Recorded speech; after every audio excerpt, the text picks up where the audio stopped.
वन्दितु सर्वसिद्धे ध्रुवममलमणोवमं गदिं पते वोच्छामि समयपाहुड मिणमो सुध केवली भणिदम। पंच परमेष्ठी भगवान की जय हो। पुण्य पापाधिकार हम पढ़ रहे हैं, जिसके अंतर्गत आचार्य भगवान कुंद कुंद स्वामी महाराज दोनों प्रकार के कर्म, चाहे वे शुभ हों या अशुभ हों, दोनों संसार में भटकाने वाले हैं। शुद्धोपयोग की अपेक्षा से दोनों हे है, इस प्रकार की चर्चा कर रहे हैं। पिछली ज्ञानशाला की कक्षा में हमने समझा था कि जिस प्रकार यह जीव आत्मस्वरूप में लीन होता है, तभी वह जीव मोक्ष को प्राप्त करता है। आत्मस्वरूप में लीनता के अभाव में यह जीव संसार में ही परिभ्रमण करता है। उदाहरण देकर के आचार्य भगवान ने बताया कि जिस प्रकार मैल के दूर होने पर वह जो श्वेत वस्त्र है वह साफ दिखता है, अथवा मैल के कारण से उस श्वेत वस्त्र में गंदगी, मैलपन आ जाता है, मलिनता आ जाती है, उसी प्रकार इस जीव के साथ में जब सम्यक्त्व का विपरीत मिथ्यात्व कर्म रूपी मेल है, इस कारण से इसका सम्यक्त्व गुण उजागर नहीं हो पाता है। उसी बात को आचार्य महाराज अगली गाथा में इसी दृष्टांत को दृष्टांत के माध्यम से सिद्ध कर रहे हैं। और अगली गाथा में हम पढ़ेंगे कि प्रत्येक जीव में इस तरह की शक्ति है कि वह भी सर्वज्ञ है, वह भी सर्वदृष्टा है, लेकिन कर्मों से आवरित होने के कारण से, कर्मों से ढका हुआ होने के कारण से उसका वह गुण प्रकट नहीं हो पाता। आइए देखते हैं गाथा क्रमांक 167। सो सव्वणाण धरिसी, सो सव्वणाण धरिसी, कम्रयेण नियेण वक्षण्णो, कम्रयेण नियेण वक्षणो, संसार समावर्णा, संसार समावर्णो, न विजानति संवदो सौवम, न विजानति संवदो सौवम। बोलिए। सो सव्वणाण धरिसी, कम्रयेण नियेण वक्षण्णो, संसार समावर्णो, न विजानति संवदो सौवम। सो सव्वणाण धरिसी, कम्रयेण नियेण वक्षण्णो, संसार समावर्णो, न विजानति संवदो सौवम। आइए गाथा का अर्थ समझते हैं। सो सव्वणाण धरिसी, सो अर्थात वह आत्मा जिसकी हम चर्चा कर रहे हैं, वह आत्मा, प्रत्येक जीवात्मा। सव्वणाणदर्शी, सव अर्थात सब, सब, णाण अर्थात ज्ञान, सभी ज्ञान से युक्त अर्थात सर्वज्ञ, दर्शी अर्थात देखने वाला, दृष्टा, सर्वदृष्टा अथवा सर्वदर्शी है।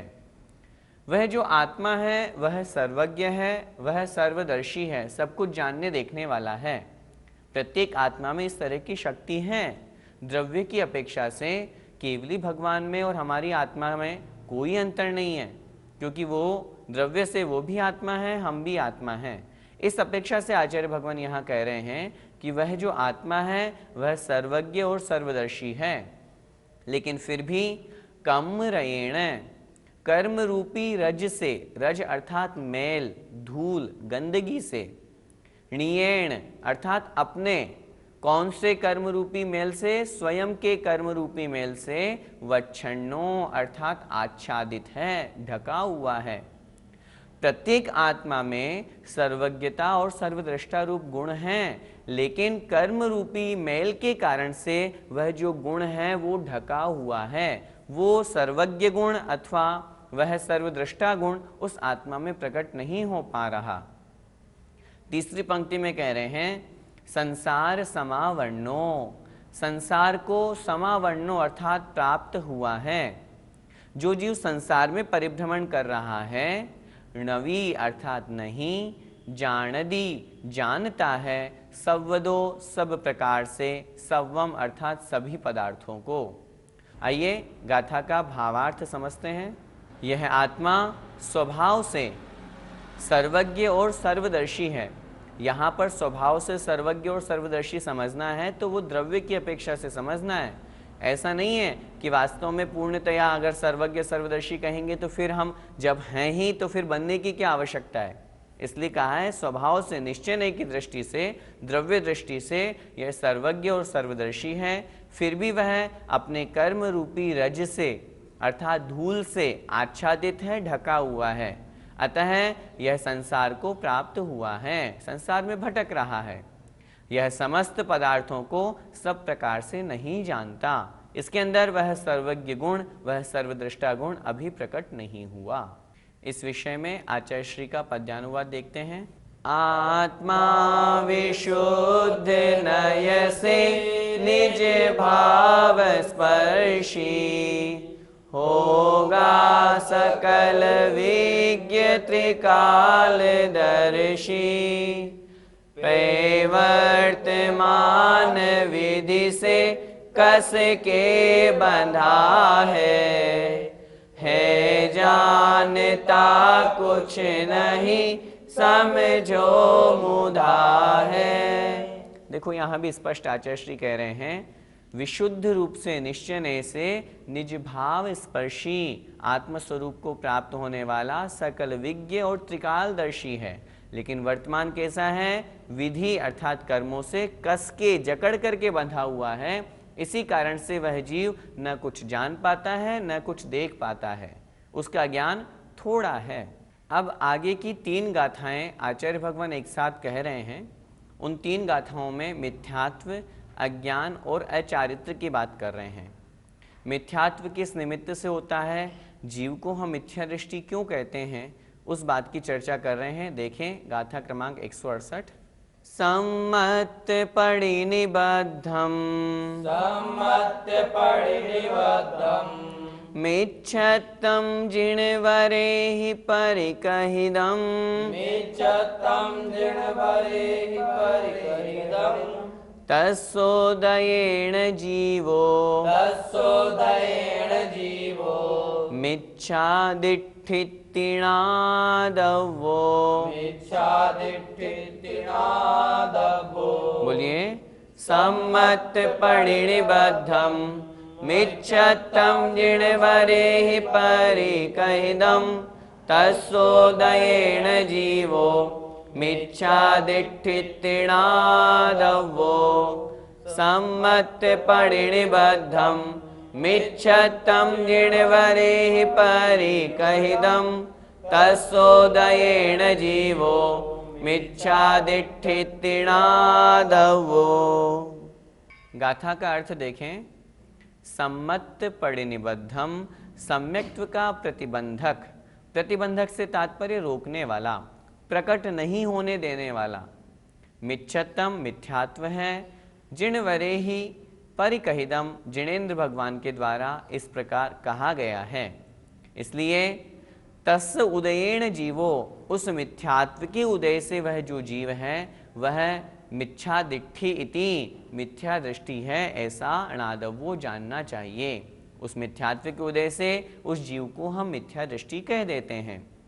वास्तव में जीव तो जीव है, उसमें सम्यक्त्व गुण हैं, लेकिन हमने उसको मिथ्या दृष्टि क्यों कहा? क्योंकि उसके मिथ्यात्व कर्म का उदय है। कर्म के उदय के कारण से उसका तत्वों के प्रति श्रद्धा नहीं होता। सम्यक्त्व और मिथ्यात्व की यहाँ पर हम जो बात कर रहे हैं वो इसी प्रकार समझनी चाहिए।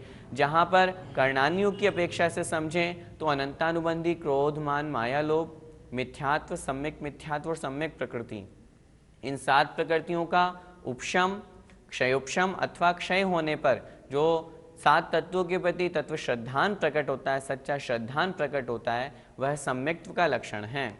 वो प्रकट नहीं हो पा रहा, इसका कारण है उस जीव के अभी मिथ्यात्व का उदय है, और इसी कारण से उस जीव को मिथ्या दृष्टि कहा गया है। गाथा का भावार्थ देखें। सम्यक्त्व का प्रतिबंधक अर्थात रोकने वाला मिथ्यात्व है। यह जिनेन्द्र देव ने कहा है।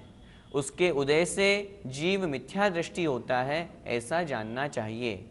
गाथा सरल है, इसलिए इसमें विशेष समझाने लायक नहीं है। आइए हम इस गाथा का आगे पद्यानुवाद पढ़ते हैं। सम्यक्त्विका यदि रहा जग में विरोधी, मिथ्यात्व है कह रहे जिन धार बोधि।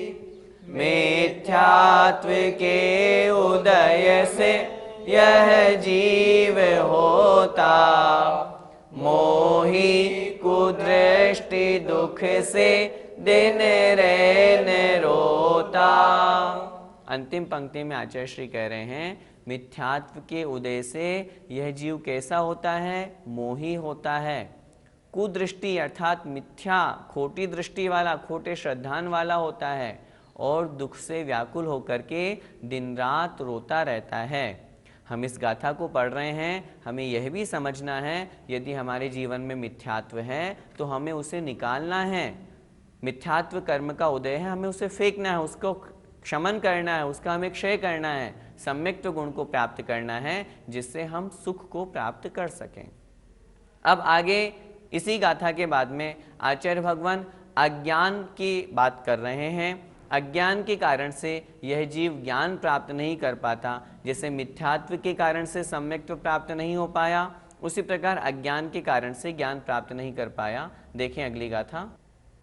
णाणस्य परिणिबद्धम् प्राणस्य परिनिबद्धम् अन्नाणं जिणवरेः परिकहिदम् अर्णाणं जिणवरे परिकहिदम् तस्सोदयेन जीवो तस्सोदयेन जीवो अन्नानि होदिनादव्वो। अर्णाणि योदिनादवो। बोलिए, प्राणस्य परिनिबद्धम् अन्नाणं जिणवरेः परिकहिदम् तस्सोदयेन जीवो अन्नानि होदिनादव्वो। प्राणस्य परिनिबद्धम् अन्नाणं जिणवरेः परिकहिदम् तस्सोदयेन जीवो अन्नानि होदिनादव्वो। गाथा का अर्थ देखते हैं। णाणस्य परिनिबद्धम, णाणस्य अर्थात ज्ञान का, परिनिबद्धम अर्थात प्रतिबंधक, प्रतिबंधक अर्थात रोकने वाला, ज्ञान को प्रकट नहीं होने देने वाला। अन्नाणम अज्ञान है, ऐसा जिणवरे ही जिनेन्द्र भगवान ने परिकहिदम कहा है। आइए गाथा का भावार्थ देखें। ज्ञान का प्रतिबंधक अर्थात ज्ञान को रोकने वाला अज्ञान है, ऐसा जिनेन्द्र देव ने कहा है। उसके उदय से जीव अज्ञानी होता है, ऐसा जानना चाहिए। गाथा यह भी सरल है, जैसा कि पूर्व में बताया था। मिथ्यात्व के उदय से वह जीव मिथ्या दृष्टि कहलाता है। मिथ्यात्व सम्यक्त्व का प्रतिबंधक कहा है, उसी प्रकार ज्ञान का प्रतिबंधक अज्ञान कहा है और उस अज्ञान के उदय से यह जीव अज्ञानी कहलाता है। मैं फिर आपसे निवेदन करना चाहता हूँ, वास्तव में ज्ञानी कौन? जिसका अज्ञान भाव समाप्त हो गया। जैसे मिथ्यात्व के समाप्त होने पर सम्यक्त्व गुण प्रकट हुआ, उसी प्रकार अज्ञान के समाप्त होने पर ज्ञान गुण प्रकट होता है, जो क्षायिक ज्ञान, केवल ज्ञान ग्रहण किया जाता है। इसी क्रम में आचार्य महाराज अगली गाथा जो चारित्र की अपेक्षा से कह रहे हैं कि चारित्र क्यों प्रकट नहीं हो पाता, उसका प्रतिबंधक कौन है, और जब तक वह प्रतिबंधक जो दोष है, उसको जो रोकने वाला दोष है, वो तब तक रहेगा, तब तक वह जीव अचारित्री कहलाता है। इस गाथा का, अज्ञान वाली गाथा का पद्यानुवाद देखें। आलोक का तम विरोधक जो बताया, अज्ञान ज्ञान गुण का जिन देव गाया। अज्ञान के उदय में यह जीव होता, कर्तव्य मूढ़ फिरता भव बीच रोता। आइए अगली गाथा हम देखें, जिसमें चारित्र की चर्चा की है।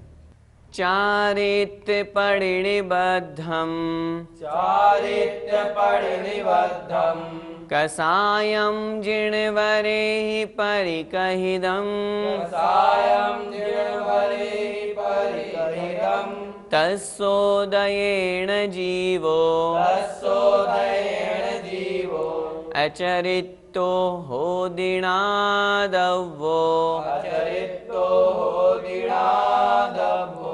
बोलिए चारित्र्य परिनिबद्धं कसाय भाव परिकहितं तस्सोदयेन जीवो अचरितो होदिनादव्वो। गाथा का अर्थ देखें। चारित्र्य परिनिबद्धम, चारित्र का परिनिबद्धम अर्थात प्रतिबंधक, चारित्र गुण को रोकने वाला कौन है? कसायम, कषाय भाव है। ऐसा जिणवरे ही परिकहिदम, जिनेन्द्र भगवान के द्वारा कहा गया है। जिनेन्द्र भगवान ने बतलाया है चारित्र गुण का प्रतिबंधक कौन, चारित्र गुण का घात करने वाला कौन? कषाय।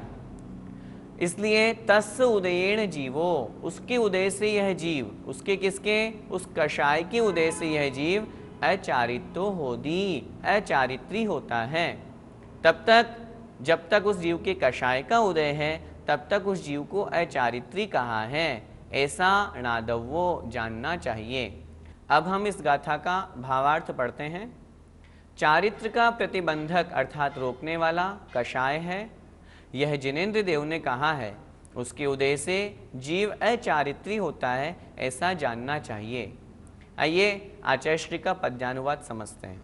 चारित्रकारी पुकषाय कषाय त्यागी, ऐसा जिनेश कहते प्रभु वीतरागी।